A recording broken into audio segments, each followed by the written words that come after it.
کیا اب یہ ہمیں نہیں پڑھا، کون امریکہ سے آئے ہوئے تھے اور کہہ رہے تھے کہ عشاء کی نماز میں ایک وتر پڑھ سکتے ہیں، شریعت کا کیا حکم ہے؟ کچی کچھ پتہ نہیں لکھا ہوا بھئی، ایک وتر پڑھنا بعض ائمہ کے نزدیک جائز ہے۔ اور دیکھیں، ایک اصول رکھیں، جس بات کو کوئی امام جائز قرار دے دے، آپ اس پہ عمل کریں نہ کریں یہ آپ کی مرضی ہے، لیکن اس کو تانا نہ دیں کہ یہ ناجائز ہے۔ بھائی، امام مالک، امام شافعی، امام احمد بن حنبل، امام ابن تیمیہ، ان لوگوں نے ساری زندگیاں قرآن پڑھنے پڑھانے میں، حضور کی سیرت طیبہ سیکھنے سکھانے میں لگا دی۔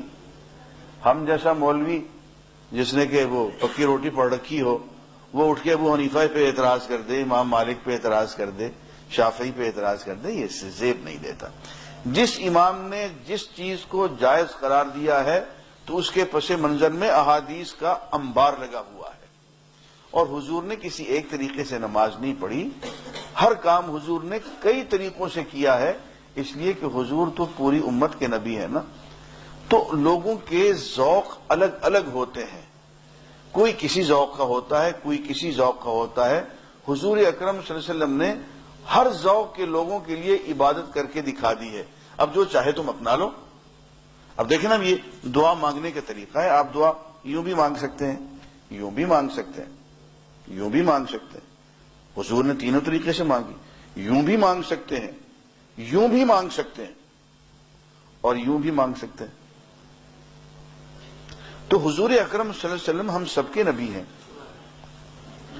دیکھیں، ایک بات کو اچھی طرح سے یاد رکھیں، اور یہ بات صرف اس کی سمجھ میں آئے گی جو دل والا ہوگا۔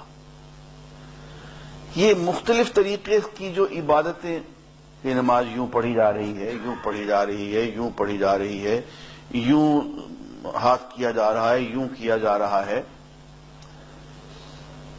ڈاکٹر حمید اللہ مرحوم سے کسی نے یہ سوال کیا کہ جی حضور نے نماز پڑھی ہے تو یہ اتنے الگ الگ طریقے کیوں ہیں؟ تو انہوں نے بہت اچھا جواب دیا اور مجھے بہت پیارا لگا۔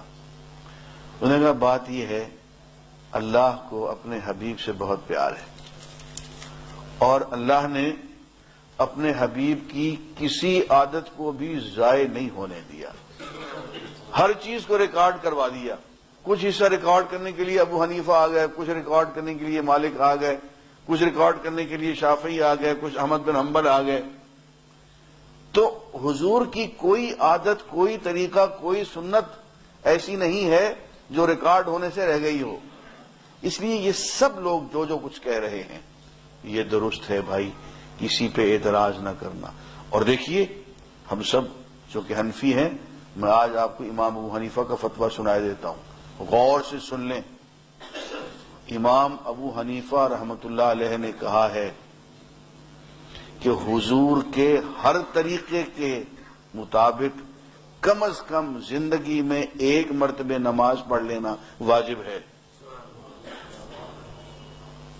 ہاں، حضور نے آخری عمر میں اور زیادہ سے زیادہ یوں نماز پڑھی تھی جیسے ابو حنیفہ کہتے ہیں، اس طریقے سے، لیکن فرماتے ہیں کہ یوں ثابت ہے حضور سے پڑھنا، رفع یدین ثابت ہے، آمین اونچی آواز سے ثابت ہے۔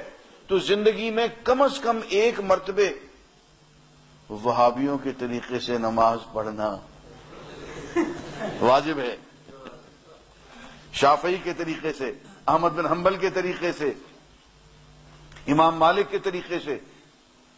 امام مالک تو ویسی نماز چھوڑ کے پڑھتے ہیں، مانتے ہی نہیں مالکی۔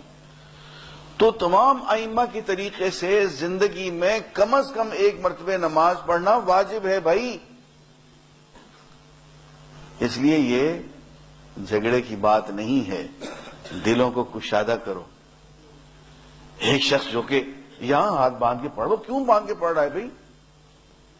اس کو یہ خیال ہے کہ حضور نے یوں باندھی تھی، تو یار حضور کے اقتداء میں کر رہا ہے نا، حضور کے پیار میں کر رہا ہے نا، تو ہماری نظریں حیا میں جھکنی چاہیے کہ حضور کا اتباع کر رہا ہے۔